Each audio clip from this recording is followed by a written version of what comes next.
Hello my turtles, and welcome back to another art video with Foxfed Crafts. Today's video I am going to be decorating these white slip-on shoes that I have. I see a lot of cute designs that people do on shoes, but for me I'm just going to be doing red and black to match Harley Quinn. Because of my dyslexia, I did have to work with them a little bit and like lay them out, put them on, and put sticky notes on them and figure out which one I wanted which color, which is why I ended up marking the bottom. But I hopefully will be able to wear them with my Harley Quinn costume, and they're going to look real cute.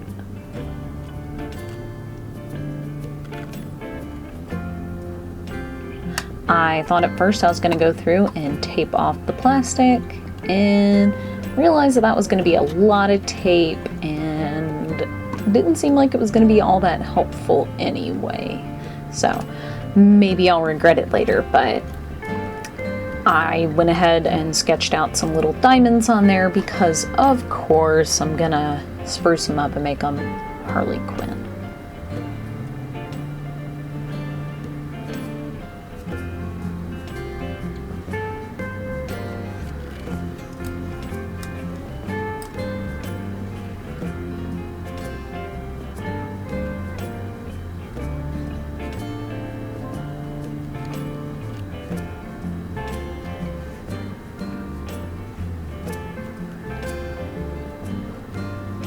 For my paint, I am just using some run-of-the-mill boring acrylic paint. Mine is actually really old.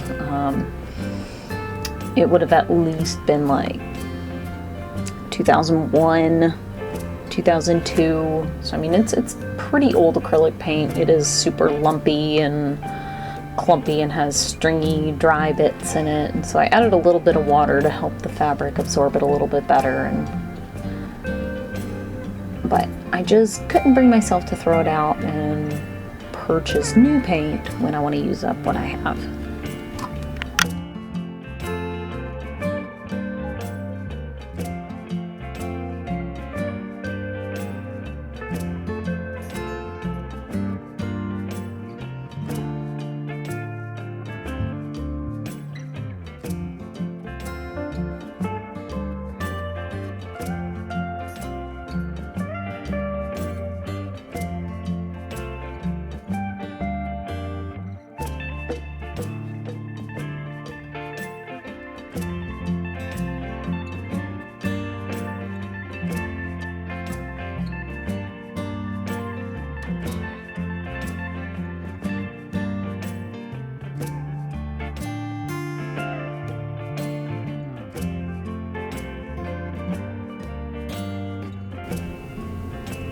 I did realize that taping off the shoe rubber would have been pointless anyway.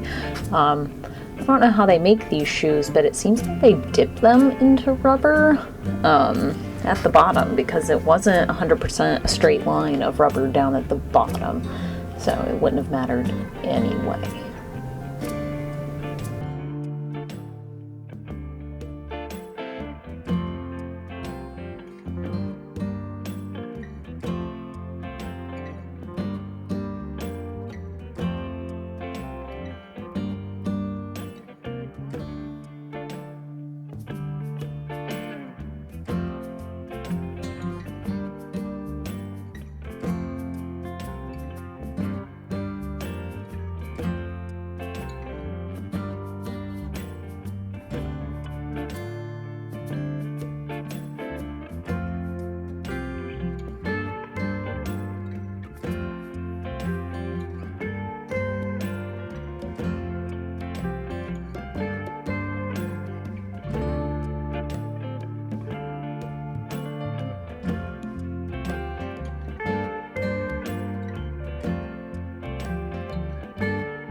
I wanted to try to paint the red first, just because I felt like if I spilled red somewhere on the white that I didn't want it, it would be easier to clean up.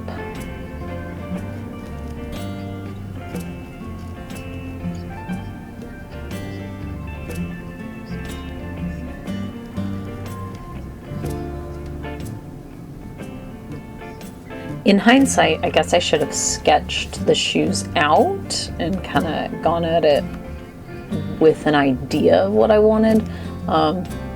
Like I knew that I wanted to make the main shoe red with a little bit of black trim and black diamonds, and then the other shoe the opposite, but I kind of went back and forth where I was like, well, there's this seam here, should I follow this seam, should I do this part, should I do the elastic, and kind of back and forth, but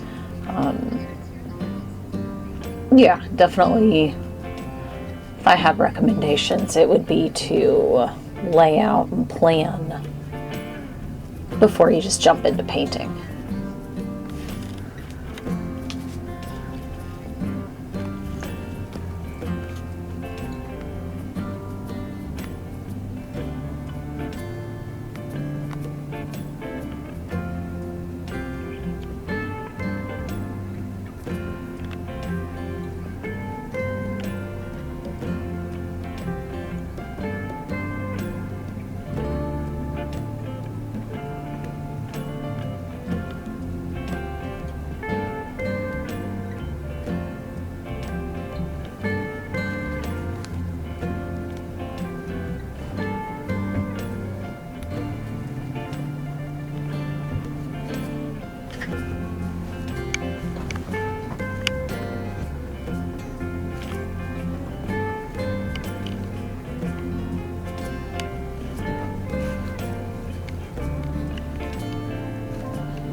There are a couple places where the plastic rubber of the sole comes up, and definitely made it difficult to keep a straight line, just because when you look at it from afar, it looks like I didn't paint it, or it looks like I painted a wiggly squiggly line, but it is actually the rubber of the shoe.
after some final touches, the shoes are ready. There we have them. Pretty happy with how they turned out. The red is not as vibrant of a red, but I'm okay with that. Again, these are paints that I had from forever ago. But thank you everyone for tuning in, and I will see y'all next time.